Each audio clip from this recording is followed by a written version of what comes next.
আসসালামু আলাইকুম। আশা করি সবাই ভালো আছেন। আজকে আমরা এই মার্কেটে ট্রেড করব। ফার্স্টে আমরা এই মার্কেটের স্ট্র্যাটেজিটা বুঝার চেষ্টা করব। তো আসি, ফার্স্টে আমাদের মার্কেট কি করছে? মার্কেট আমরা যদি পিছনে দেখি, মার্কেট আমাদের একটা আপ ট্রেন্ড, দেন এখানে কনসোলিডেট করতেছে। কিভাবে করতেছে? মার্কেট এখানে ছিল আমাদের last higher low level. Market higher low level থেকে কিছুক্ষণ ঘোরাফেরা করছে, দেন ব্রেক করছে, আবার মার্কেট কনসোলিডেট করতেছে। তো আমরা এখানে কি করতে পারবো?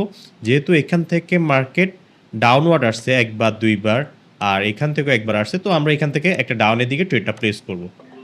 আমাদের ফার্স্ট এটা করছি আমরা কোন দিকে? ডাউনের দিকে। কেন করছি? মার্কেট ডাউনওয়ার্ড আসতে পারে। কেন আসতে পারে? মার্কেটের এই জায়গায় কনসোলিডেট ভাবটা আছে, যে মার্কেট বারবার একই পয়েন্ট থেকে আসছে, আর মার্কেট ওভারঅল এই জায়গায় ডাউন ট্রেন্ডি একটা ভাইব আছে। যেহেতু একটা ডাউন ট্রেন্ডি একটা মোমেন্টাম আছে মার্কেটের ভিতরে, স্টেজটা কি? Down trend.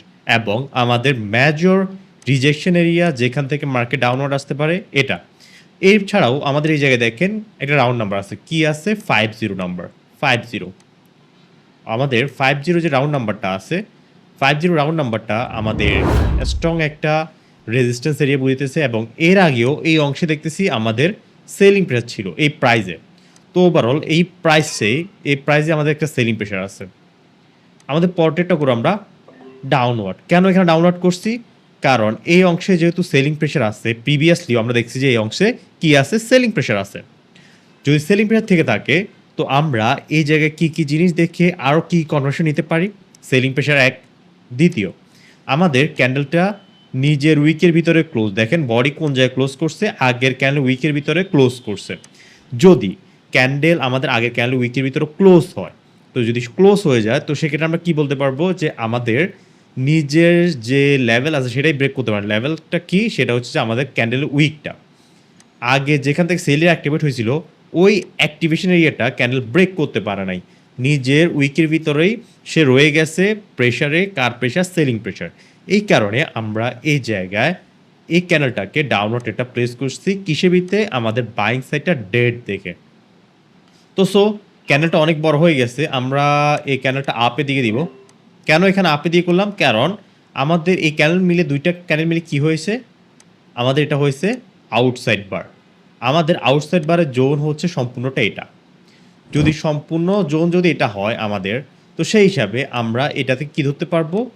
আমাদের এখানে একটা ডিমান্ড এরিয়া ধরতে পারবো। ডিমান্ড এরিয়া মার্কেটে সবসময় আপের দিকে যাবে এটা ইন্ডিকেট করে।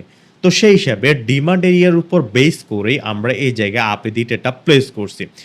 তো দেখা যাক মার্কেট শেষ পর্যন্ত কী করে। এটা হচ্ছে আমাদের ডিমান্ড এরিয়া। ডিমান্ড এরিয়াতে সবসময় চাইবে যে বায়াররা ডমিনেট করতে, বায়াররা আসতে। কিসের কারণে? কারণ প্রিভিয়াসলি এই অংশে মার্কেট ডিমান্ড শো করছিল। এই অংশে মার্কেট ডিমান্ড শো করছিল, এবং এই অংশ থেকে মার্কেট ডিমান্ড শো করছিল 1 2 3। এখন এই ডিমান্ড এরিয়াটা যেহেতু তিনটা ডিমান্ড এরিয়া দিয়ে দিচ্ছে, মার্কেট হয়তো এটা পরবর্তী ডাউনওয়ার্ড নাও আসতে পারে। তো আমরা এখানে আপওয়ার্ড আরেকটা প্লেস করলাম। কেন এখানে আপের দিকে আবার প্লেস করলাম? কারণ আমাদের এই ডিমান্ড এরিয়াটা দেখেন এটা ব্রেক করছিল কি? আমাদের যে লোয়ার হাই লেভেলটা ছিল, আগে লোয়ার লেভেলটা ব্রেক করছে। যদি আগে লোয়ার হাই লেভেলটা ব্রেক করে থাকে এই স্ট্রাকচারে, তো অবভিয়াসলি মার্কেট এই জায়গায় আমাদের একটা আপ ট্রেন্ডি মুভ থাকতে পারে। যদি আপ ট্রেন্ডি মুভ হয়, আমরা সেই জায়গায় ডাউনওয়ার্ড ট্রেড করার আগে একটু সাবধানতা অবলম্বন করব। কেন? মার্কেট আপ সাইডে মুভ করতেছে, মার্কেট আপের দিকে যাইতে পারে।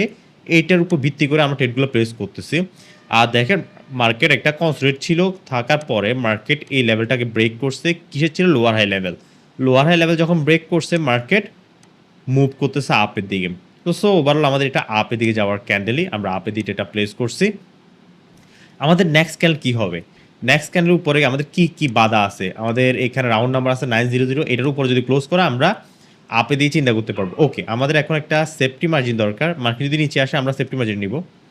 আমাদের সেফটি মার্জিন দরকার, কারণ হচ্ছে উপর রাউন্ড নাম্বার আছে আমাদের। ওকে, রাউন্ড নাম্বার ব্রেক করছে, এই অংশটা ব্রেক করুক। ওকে, এই অংশটা ব্রেক করছে, দেন আমরা এখান থেকে আপে দিয়ে দিলাম। এখানে আমাদের রাউন্ড নাম্বার ছিল প্লাস এই ক্যান্ডেল উইকের ভিতরে একটা রিজেকশন আসার কথা ছিল, কিন্তু আমরা রিজেকশন দেখি নাই। যেহেতু সেলিং রিজেকশন দেখি নাই, তো সেক্ষেত্রে আমরা সরাসরি এখানে আপের দিকে মিডল থেকে ট্রেডটা প্লেস করছি। আর এখানে দেখেন এটাও স্ট্রং ক্যান্ডেল, এটাও স্ট্রং ক্যান্ডেল। এটা হচ্ছে কি? আমাদের ট্র্যাপ। ট্র্যাপ কত, আমাদের অর্ডার ফ্লোর সাথে যদি হয় ট্র্যাপ 1, দেন আমরা কন্টিনিউ করছি ট্র্যাপ 1 এর সাথে। আর এটা কি হয়েছিল আমাদের, এটা হয়েছিল আমাদের ট্র্যাপ 2। দেখেন আমি জাস্ট ভেঙে দিতেছি। একটা স্ট্রং বাইং মার্কেট বিপরীতে যখন স্ট্রং একটা সেলিং ক্যান্ডেল আসে, সেটা আমাদের আউটসাইড বারেও ক্লোজ করছে, প্লাস আমাদের ট্র্যাপ 2 হয়েছে। আমাদের সেলিং মার্কেট কিন্তু উইক, বাই মার্কেট স্ট্রং। তো সেই হিসাবে আমাদের ট্র্যাপ 2 আমরা এখানে আপি দিকে ডেটা প্লেস করতে পারবো ইনসাইড বার আউটসাইড বারের ভিত্তিতে এবং আমাদের ট্র্যাপ 2 ভিত্তিতে। ওকে, আমরা এখানে ডাউন ডেটা প্লেস করলাম। দেখেন এটা ট্র্যাপ 2 করলাম, দেন এটা স্ট্রং, এটা আসছে একটু উইকনেস কোন জায়গা থেকে, ডাউন নাম্বার থেকে। তো পিছনে যেহেতু buying market strong, market up ten, তো সেই হিসাবে আমরা এটাকে কি ধরতে পারি, ট্র্যাপ 1-এ। যদি ট্র্যাপ 1-এ ধরি, তো সেই ক্ষেত্রে আমরা ট্র্যাপ 1-এর লজিক এটা প্লেস করছি এবং এখানে আমরা একটা ইনফ্লুয়েন্স দেখতে পাচ্ছি। ইনফ্লুয়েন্সটা কি, অপোজিট পার্টি আসার একটা ইন্ডিকেশন, এখানে একটা, এখানে একটা। তো সেটাও ভিত্তি করে আমরা এখানে ডাউনওয়ার্ড এটা প্লেস করছি ইনফ্লুয়েন্সের উপর ভিত্তি করে। যদি ইনফ্লুয়েন্স থাকে এটা আমাদের রেট হয়ে যাবে, যদি ইনফ্লুয়েন্স না থাকে আমরা এটা লস করব। যদি অ্যাকচুয়ালি ইনফ্লুয়েন্স হয়ে থাকে, তো আমরা এটা অ্যাজুম করছি যে আমাদের এটা ইনফ্লুয়েন্স, এখানে সেলিং আসতে পারে। তো সো ওভারঅল আমরা এখানে ডাউনওয়ার্ড এটা প্লেস করছি। মার্কেট দেখেন ফুললি একটা আপ ট্রেন্ডে মুভে আছে, মার্কেট এভাবে করে আপের দিকে যাইতে পারে। আবার মার্কেট অ্যাসেসটা ঠিক এইভাবে হইতে পারে, যেহেতু এটা ওকে আমরা ইনফ্লুয়েন্সের উপর ভিত্তি করে যেটা ট্রেড করছি এটা আমাদের অ্যান্টি নিচে ক্লোজ করছে। তো সো আমরা পরের ট্রেডটাও আমরা ডাউন আউট করতে পারবো। কেন এখানে ডাউন আউট এটা প্লেস করলাম, রাউন্ড নাম্বার থাকা সত্ত্বেও এই দুইটা উইক ক্যান্ডেল মানে ইনফ্লুয়েন্স শো করছে। সেলিং ক্যান্ডেলটা কেমন, স্ট্রং আসছে। তো স্ট্রং ক্যান্ডেলটা এখানে বাইং ডোমিনেটের ভিতরে সেলিং ক্যান্ডেল স্ট্রং, মানে এখানে আরেকটা সেলিং ক্যান্ডেল আসতে পারে, রিটেস্টমেন্ট বা রেস্ট করতেছে বায়াররা। তো সেই হিসাবে আমরা এখানে পরেরটা ডাউনওয়ার্ড এটা প্লেস করছি। আর আপটের মার্কেট সবসময় যে আপে যাবে এরকম না, মার্কেট একটু রেস্ট দেন আপ এভাবে যায়, up rest up rest up, মানে impulsive corrective impulsive corrective impulsive corrective এভাবে করে। তো এখন যেটা হইতেছে আমাদের এটা কারেক্টিভ হইতেছে, যেমন এখানে আমাদের লোয়ার হাইটা ব্রেক করার পরে এটা ইম্পালসিভ যদি ধরি, এটা কারেক্টিভ, এটা ইম্পালসিভ, এটা কারেক্টিভ এবং ইম্পালসিভ। মার্কেট ঠিক এইভাবে মুভমেন্টগুলো হয়। তো আশা করি আপনারা বুঝতে পারছেন, এটা হচ্ছে আমার শেষ ট্রেড। আশা করি আজকের এই ভিডিওটা দেখে আপনারা অনেক কিছু শিখতে পারছেন, জানতে পারছেন মার্কেট কীভাবে স্টেজের ব্রেকের পরে আমরা ট্রেডগুলো নিব, কী দেখে আমরা ট্রেডগুলো নেওয়া দরকার, মার্কেট কোথায় আমাদের ট্র্যাপ 2 হইতেছে, কোথায় ইনসাইড বার হইতেছে, কোথায় আউটসাইড বার হইতেছে, কোথায় রাউন্ড নাম্বার হইতেছে, কোথায় আমাদের ট্র্যাপ হইতেছে, কোথায় আমার থেকে কোথায় আমার কোন প্রাইস থেকে আমাদের রিজেকশন আসছে, প্রাইসের কোন জায়গা থেকে অ্যাকশনটা ঘটতেছে। এবং আমাদের অর্ডার ফ্লো দেখেন, আমাদের অর্ডার ফ্লো এই জায়গায় ডিক্রিজ হয়েছে, ডিক্রিজ হওয়ার পর মার্কেট আমাদের কারেক্টিভ হয়েছে। এই জিনিসগুলো সবগুলো কিন্তু আমাদের ট্রেডিংয়ের প্রাইস অ্যাকশনের নলেজ, এগুলো হচ্ছে রিয়েল নলেজ। যদি আপনি এই প্রাইস অ্যাকশনের রিয়েল নলেজগুলো জানতে চান বা শিখতে চান, আমাদের টেলিগ্রামে জয়েন করবেন, ট্রেডার্স আপনার ফ্রি চ্যানেল। আর নিচে দেখেন আমাদের টেলিগ্রাম চ্যানেলের নাম দেওয়া আছে, টেলিগ্রামে গিয়ে সার্চ করবেন, আমাদের নামগুলো দিয়ে দেখবেন আমাদের টেলিগ্রাম চ্যানেল পেয়ে যাবেন। ধন্যবাদ।